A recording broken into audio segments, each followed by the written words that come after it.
Hola i benvinguts de nou a Nakames. Com ja heu vist, fa temps que no edito ningú vídeo, així que, si us plau, perdoneu-me. El que ha passat, com ja heu vist, hem tingut moltes celebracions de pel mig i se m'ha fet bastant impossible editar qualsevol tipus de vídeo. Així que, comencem! El capítol pren inici altre cop amb el front obert amb la flota del Sunny on Big Mom va acabar aterrant dins d'ell. Els seus fills, sorpresos per l'actitud de la seva mare, es diuen entre ells que mai havien vist arribar la seva mare a un estat tan crític.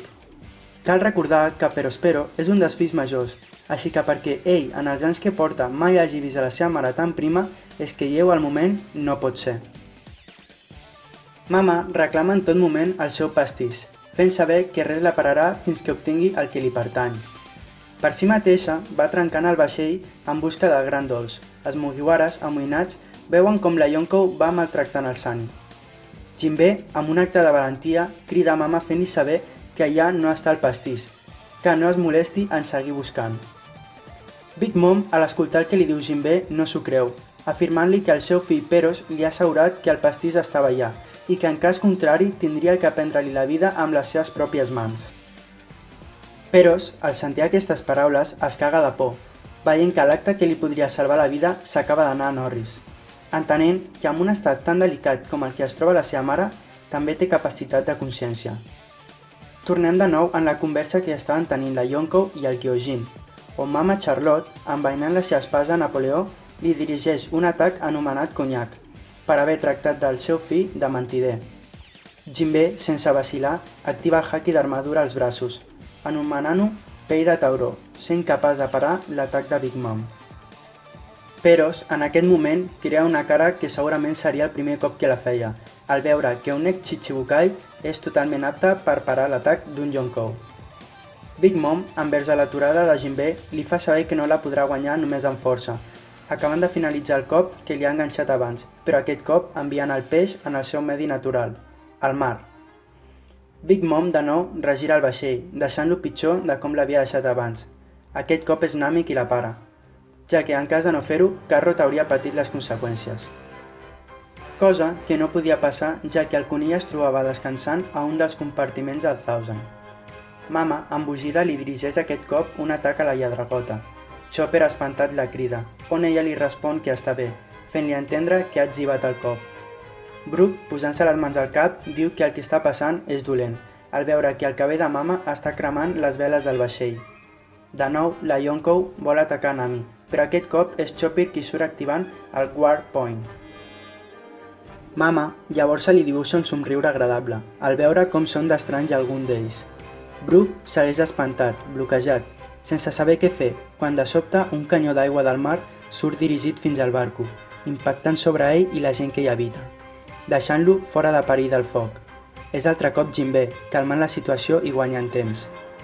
Aquest cop és el veterà pirata qui pren el control de la situació, advertint a Big Mom de que té que sortir del vaixell, ja que, veient en l'estat en el que està, no permetrà que el Sunny pateixi més danys. Llavors, Jinbe, que havia preparat el seu atac definitiu, li colpeja un bon cop de puny a la panxa, engegant d'una manera epiquíssima a Big Mom fora del vaixell. Tant és lo inesperat que Daifuku no s'ho acaba de creure al veure per la ullera de llarga distància. Llavors, Zeus surt corrents a socórrer-la, abans de que caigui dins del mar. Mama s'incorpora i de nou es posa en guàrdia, però aquest cop vol agilitzar la situació, volent tallar el vaixell per la meitat de manera horitzontal. Així que Napoleó s'estira fins a adoptar una longitud bastant considerable. Els Mugiwaras veuen que tenen que actuar ja. Llavors Nami vol intentar de nou guanyar-se el control de Zeus tot donant-li de menjar. El núvol, tot enfurismat, li diu que no caurà en la mateixa trampa d'abans, que no es deixarà enganyar tan fàcilment, deixant caure una forta descàrrega sobre d'ella. Que no, que és broma. Des d'un inici tots creiem que era la Nami, però al final veiem que és Brook, donant-nos un dato nou i molt important, i és que no l'afecten els rajos, igual que el nostre protagonista. Brook s'encara a la Yonko i als homies altre cop. Ella li recorda que la situació que estan tenint ja l'han viscut abans, on ell havia sigut incapaç de neutralitzar-los. L'Scarlet li accepta les paraules, però no obstant, ell vol formular-li una pregunta que guarda un gran poder, i és: «Que m'ensenyaries les calcetes?» Quan Big Mom ho escolta, es queda totalment descol·locada i més enfadada. Temps suficient perquè Brook talli a Zeus per la meitat, sent el principal objectiu des d'un inici. Nami, posseïdora del Clima Attack, deixa anar uns quants núvols negres amb càrrega positiva, provocant una reacció en cadena deixant a la Yonkou socarrimada i a Zeus totalment descarregat. Aquest cop és Prometheus qui li toca córrer a socórrer a la Yonkou, temps en el que els Mugiwaras aprofiten per fugir de la situació en la que es troben. De nou veiem a Brook, aquesta vegada reunint-se amb la Nami, lliurant-li a Zeus mig inconscient i cansat, on ella, agafant-lo d'una mà, li diu: «Em sembla que no ens hem acabat d'entendre.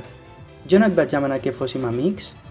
On ella, aquest cop, sent més exigent, li proposa què és el que prefereix ser, el seu servent o que el mati. Zeus, plorant i tot espantat, no sabem a què acaba responent. Ja per acabar, veiem de nou a Big Mom que ja no pot guardar més odi a dins seu, ordenant a Prometheus que el segueixi. Personalment, tenim diverses coses de les quals teoritzar o parlar de cara al pròxim capítol. Primer de tot, hi ha 3 fronts oberts. Tots 3 estan sent molt èpics, així que personalment m'és igual quin vulgui desenvolupar abans Oda.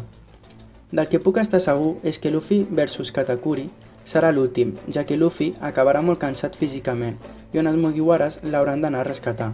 Aquesta és la meva visió de cara al final de l'arc. Seguidament podem parlar de com ha acabat el capítol, on Big Mom segueix perseguint després de l'ocorregut al Thousand Sunny, però seria massa repetitiu veure un enfrontament amb els protagonistes d'avui. Així que el que veig que pot passar és que el vaixell de Vetch es retrobi amb els del barret de palla, o que aparegui el Germa i ajudi d'alguna manera a guanyar més minuts als Mugiwaras. En cas de que apareguessin els pirates Fire Tank, això és una teoria molt boja, podria ser que Mama s'acabés menjant el pastís allà in situ, a bord del vaixell, on quedaria inconscient a causa de no haver provat algo mai tan bo com aquell pastís. Llavors Vetch aprofitaria l'ocasió per endur-se a la Mama dins del seu cos i utilitzar-la d'hostatge per arribar a un acord amb els seus fills. En cas de que aparegués l'exèrcit del Germa, l'únic que puc imaginar és que s'enfrontin a ella mostrant les capacitats i el poder que obtenen els caps d'aquesta organització, entenent per què són temuts arreu del món. I fins aquí la review d'avui. Espero que t'hagi agradat. Si ha sigut així, agrairia molt un like, ja que motiva molt saber que el que aporto agrada a la gent com per donar suport a aquest manga en català. Si vols deixar també un comentari positiu o instructiu, benvingut sigui. Jo sóc Capità Lucy i fins una altra. Adeu!